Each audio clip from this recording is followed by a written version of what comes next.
They left their property on the outside of London with a young member of the family, and he just lived there and gleaned his living from it. And they went to Ireland. They lived in Ireland for 7 years, and our last living relative of the old generation died this last winter, 104. And when she was a little kid, like this, she was in England with her mother visiting because of the King's Court.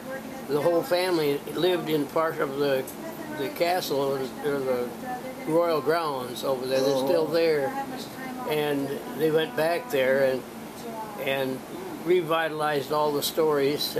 Queen Victoria, when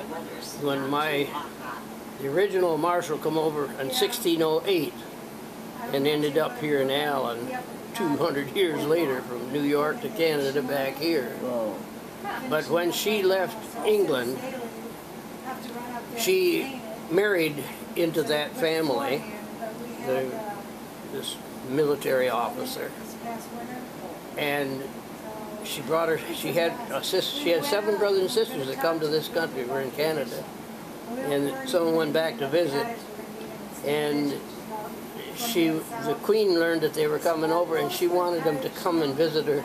They stayed with the Queen for 3 or 4 days. Is that right? She wanted to know about the wolves and the Indians in Allen that she had heard the stories of.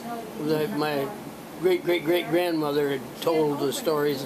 She was a young girl here, and then she went back, and she told a little bit of the stories, and so we've got volumes of the information and pictures taken with her sitting on the Queen's lap. And Really? but it was because of her that the family came to America, because they didn't want to be beheaded. They went from England to Ireland, then they all left but one. They said he was retarded. He wasn't, he was crippled. But he stayed there, and he's still there. And so when our relatives go back, they go over to Ireland and visit him on the original Marshall estate, and then they go back to London, where they have a nurse. It's always been a nursery and horticulturally, and orchards and things like that. But they're still right on the edge of London. And so when Bart got back, he called back and he says, well, tell me, he says, we talking about all these people over here. Are any of them left? I said, yes. And gave him the information. So they're going back, and they're going to take a couple days, and tomorrow and the next day, and go out and visit the family around London. Well, that's good. That's good. Brings in a lot of stories, but the Queen had to know about those Indians and the wolves. Well, we visited this inn where Karen, what side of the family was my grandfather on, and the great-great-great-great-grandfather that got burned? State? It was the Crow side. It was on the Crow side, Mom's side. Anyway, it was a little village called Horndon on the Hill. Is that in England? In England, yeah. And we went over there a few years ago, and we were some friends, and they took us over there to this. And they have an inn. There's a plaque on the wall that gives a little about it. It has his name on it, and that he was burned. What happened was they tried to get him to convert to Catholicism, because if he would convert, then the rest of the town would convert, the rest of the village. But he refused. So they took him to London, and they showed him a few burnings. Thought that would change his mind, and it wouldn't change his mind. He was too stubborn, so they killed him. But anyway, I talked to the innkeeper, and I told him who I was. He says, you know, you're the first descendant of his that had been in here. And, you know, he wouldn't even give me a free beer. He took it serious. We had lunch there in Atlanta. Oh, they had a Marshall reunion up in the North Country, north of Toronto, up past Callender, 2 years ago.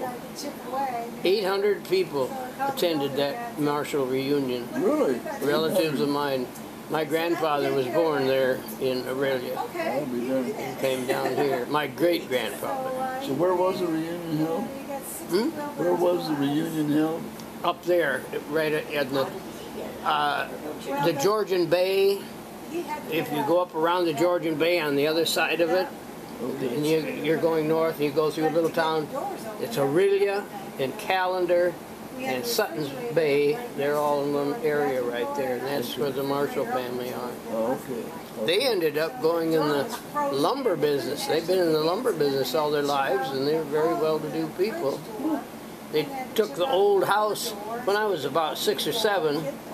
My folks took my grandpa and grandma up to visit the cousins that were left up there, and the old Marshall home was about like this one, a kind of a square house with 2 floors and set on the side of a hill. And when they had the reunion this year, they had it there at that house, and that's been made into a bed and breakfast.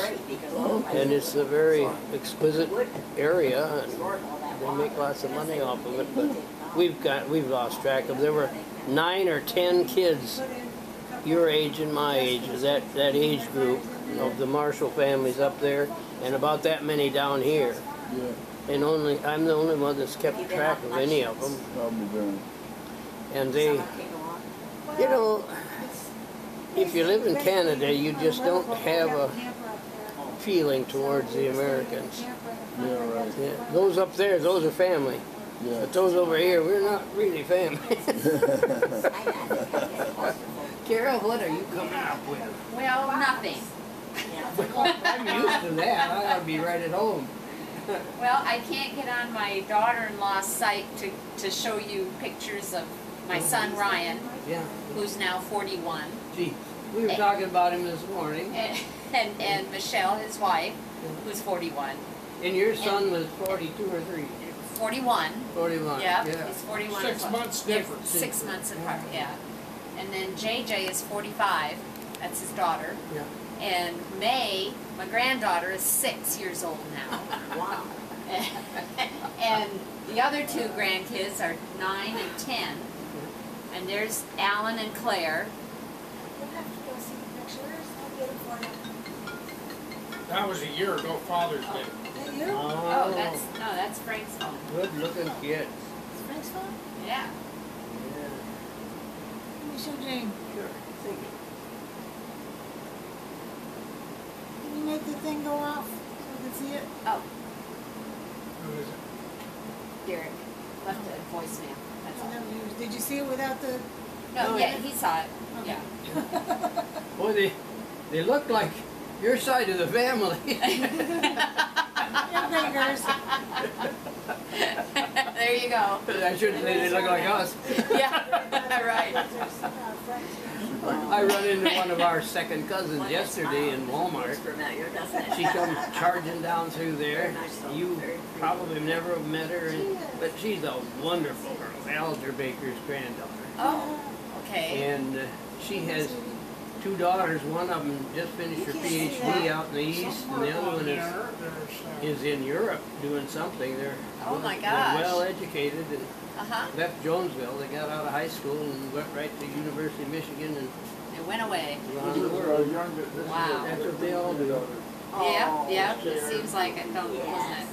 Our grandson's heading off to Michigan State next week. Oh, really? What a beautiful little girl. Wow. How old is she now? We only have 2 grandchildren, four. really. Oh. But Tom married, and his wife had 4 girls. There's- So She we looks have like 6 she's very grandchildren. well. There's my son Ryan. So sweet. Aren't the young ones are? Reminds me of Randy. Kind of. Yeah. He has the baker look about him. Yeah. Yeah. This is Kara's son.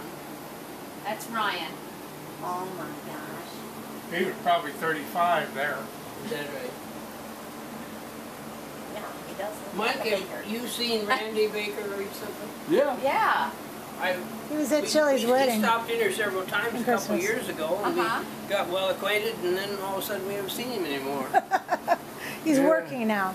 Is he? Yeah. Yeah, he's working a lot. He's traveling a lot on his job overseas and whatnot. He had Yeah. all sorts of things going on when he was here. He, we were with him at Christmas time out in Oregon. He flew out there. We had a big deal over at Shelley's house. We had about 25 people there. He's a great guy. Yeah, he's a good guy. Yep, he really is.